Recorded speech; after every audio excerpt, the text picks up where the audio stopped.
रेवाड़ी के गांव दड़ोली फतेहपुरी में एक मां ने अपनी बेटी को शादी से पहले घोड़ी पर दूल्हे की तरह बिठाकर गांव में ढोल धमाके के साथ उसका बनवारा यानी घुड़चड़ी निकाली। पूजा और उसके परिजनों का मानना है बेटियां बेटों से कम नहीं, अब बेटी और बेटे में फर्क करने वालों को अपनी सोच बदलनी होगी।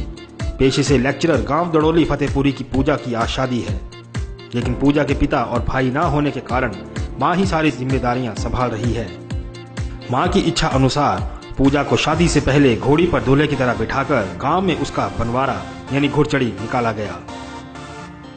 प्रधानमंत्री जी ने ये कहा भी है बेटी बचाओ बेटी पढ़ाओ, तो मैं ये दिखाना चाहता हूँ कि मेरी बेटी सबसे आगे और सबसे होनहार है, तो मैं लड़कों और लड़की में कोई फर्क नहीं समझता, इसलिए मैं अपनी बेटी का बनवारा घोड़ी पे निकालना चाहता हूँ। ये हमारी छोटी सोच है कि हम बेटा बेटी में फर्क करते हैं। मैं एक आंगनबाड़ी वर्कर होने के नाते मैं इस समाज को संदेश देना चाहती हूँ कि हमें अपनी बेटियों को भी बेटे से कम नहीं समझना चाहिए। आज भी सोसाइटी में लोग यही मान करके चलते हैं कि लड़का लड़की इक्वल तो है, कहने को तो इक्वल मानते हैं, लेकिन जब कोई काम होता है, कोई उत्सव होता है, तो उसमें उस चीज को प्राथमिकता नहीं देते। उसमें रस्म रिवाज लड़के के लिए लड़की के लिए अलग अलग होते हैं।